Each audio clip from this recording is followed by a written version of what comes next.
Turning attention to Canada, where the Liberal Party has revoked Indian-origin MP Chandra Arya's bid to run for party leadership and his nomination for the Ottawa Nepean constituency due to what is being seen as alleged ties to the Indian government. The Liberal Party has not disclosed the reasons behind barring Arya, who's actually a three-term MP, from participating in the recent leadership race or from running again in his constituency. But it seems that Arya, who visited India in August, met Prime Minister Modi, did not inform the Canadian government about his trip, despite the ongoing freeze in bilateral relations. But is that a good enough reason for somebody, a three-term MP, to actually be stripped of his powers or his chances to fight again? The Canadian Security Intelligence Service had in fact briefed the government on Arya's alleged close ties. Nothing, however, has been proven. These are hearsay and allegations. So the decision to in fact disqualify him was reportedly made solely by the Liberal Party, and the MP has rejected all these allegations. Why? Because he has spoken about the Khalistani issue time and again in Canada, and something he feels he is now being penalized for by the Liberal Party. The Khalistani issue is important, significant in Canada. The Sikhs are 2% of the population there, the largest outside of India, and which is why the several segments or the sections within the Sikh population who subscribe to the Khalistani thinking seem to have been upset by Chandra Arya. I want to quickly put out the big questions that I want to ask my guest joining me this evening on this issue. First up, was Arya banned over anti-Khalistan comments? That's the single most important question. Is that the reason why he's out of the race? The second important question, it was Justin Trudeau who really led the tirade against India. He's out, but the Liberals continue to back anti-India elements. Or is that the case? Next, will Canada actually hold free and fair polls? That's a very important question, simply because if voices of dissent are being trampled, then what's the fairness that one is talking about? Next question, will this hinder and come in the way of recovering India-Canada ties? They're on the upswing, but could they be impacted by these decisions that the Liberal Party is taking? Let's get in Professor Swaran Singh as well as Manju, Seth, former ambassador. Thank you so much, both of you, for joining me on India Global.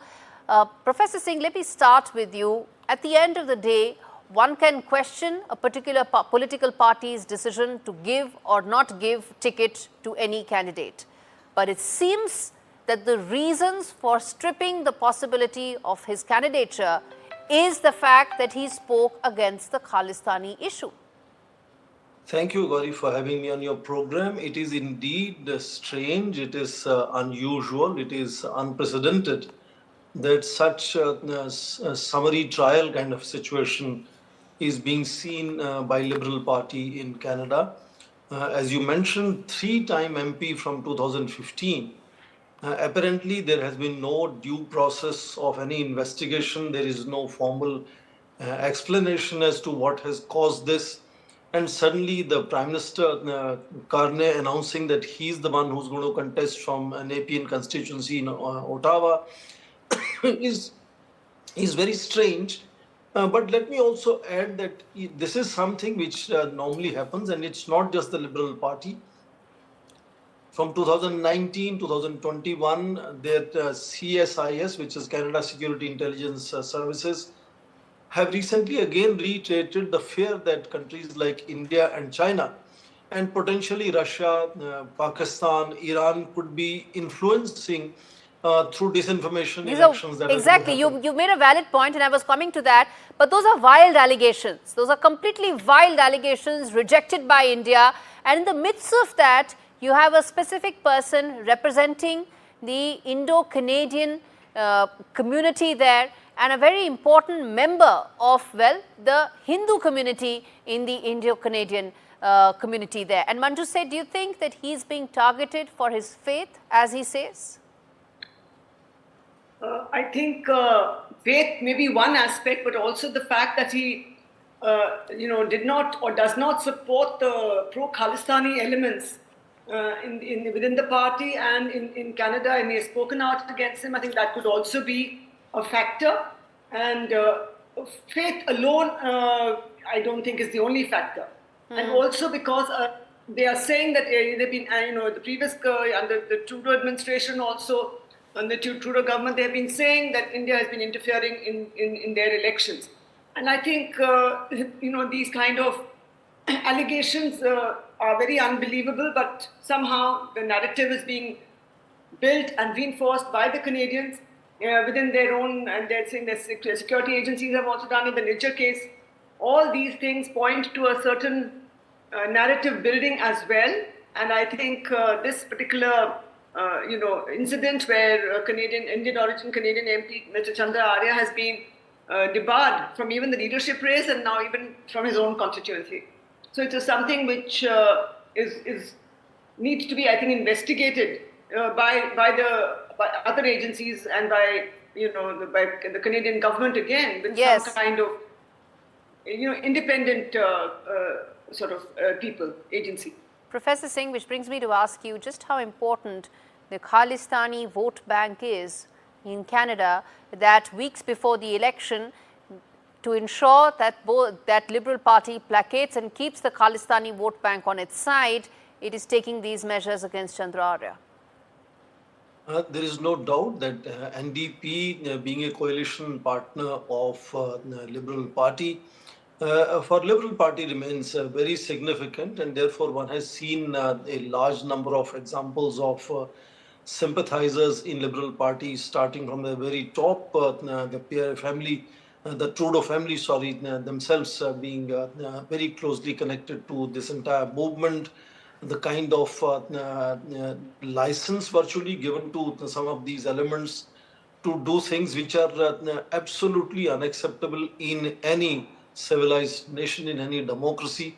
So that is very clear. But apparently, if you saw the statement coming from Jagmeet Singh two days ago, he believes that this time his party is going to face enormous challenge. So there is a sense of possibility of voters rejecting his party this time or not supporting the way it did last time.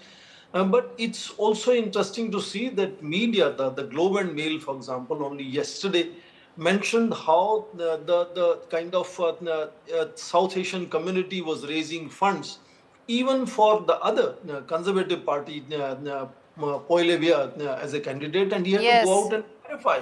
He had to say, I'm not receiving any such thing and I'm winning elections on my own. And that let me ask that, Professor Singh, let me ask that to Manju Seth as well, because, at the end of the day, the Khalistani vote bank will also decide that how much will the India-Canada relationship recover, because Mark Carney may not be Justin Trudeau, but he is representing the Liberal Party. And if he comes back as the next Prime Minister of Canada, what do you think will be his outlook towards the Indo-Canadian relationship in the backdrop of keeping the Khalistani vote bank happy? Yes, he will have to do a kind of balancing act, because though he has spoken immediately on taking office that he will rebuild and reset the India-Canadian ties, and there's also talk of appointing new high commissioners in each other's country.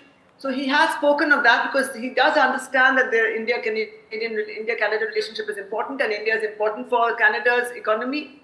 And I think he will try and do a balancing act. But yes, as you very rightly said, the party is dependent on its Khalistani, pro-Khalistani elements in its support base and in the coalition partners. So I think he will have to do a balancing act, and this might impact the relationship to some extent. But given that he has spoken about resetting ties and rebuilding the ties with India, he might be able to pull off a kind of balancing act and yet manage a good relationship with India. But that we have to remain. It remains to be seen, and we don't know whether he will come back into power, because Pierre Poilievre also appears to be having a fairly good sort of chances of winning the election this time. But we don't know. We'll have to wait and see. We'll have to wait and see. It's April 28th, so it's not really very far.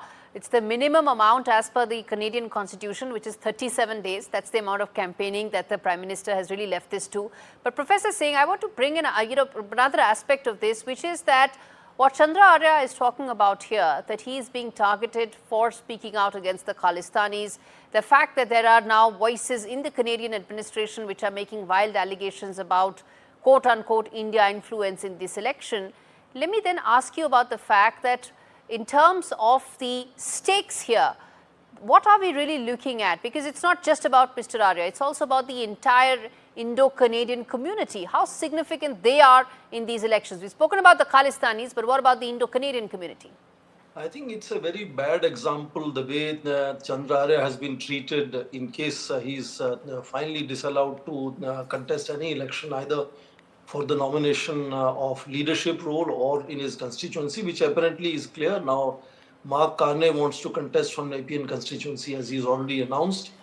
This will send a very terrible signal that how the state itself could be pandering to certain extremist sentiments, whereas a very large number of critical talent that Indian origin people or Indian citizens provide to Canada's development and stability and security are not just limited to Sikhs, and Sikhs are not all Exactly. Khalistanis in that sense.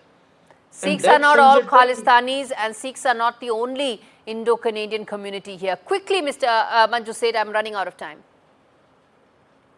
Absolutely. I think they understand, but they don't understand. This is what I believe, because the way the pro-Khalistani elements have been able to steal the limelight, so to speak, and be in the limelight through their anti-India and their High Commission and protests against the Hindu community, etc. The way they have vandalizing temples, etc. They've managed to remain in the limelight and create a narrative of an anti-Indian kind of narrative they've been able to create, and the rest of the community, the Indo-Canadian community, which is not supporters of the Sikhs, who are not supporters of the Khalistani movement, and other Hindus and other communities from India, from other religious communities. I think they do not support this kind of thing, but the Canadian leadership, it appears, is not very clear that this particular element or this segment does not represent the entire Indo-Canadian community. Of course it doesn't. Of course it doesn't. But the problem arises when the leaders start pandering to this more than any other specific community. Thank you so much, both of you, for joining me on this very important story that we're going to keep coming back to, given the fact the Canadian elections are on the 28th of April. But bottom line, viewers, on this is that the Liberal Party's ousting of MP Chandra Arya is a blatant attempt to silence the voices of the Indo-Canadian community, undermine their representation in Parliament. Despite his 3 terms of service, Arya is being punished not for any wrongdoing, but for standing up for values of Hindu Canadians and opposing the Khalistani movement. The party's claim of foreign interference is nothing but a thinly veiled excuse to sideline a duly elected representative who dared to challenge their narrative. In their desperation to appease extremists, the Liberals are sacrificing the very principles of democracy and free expression they always espouse.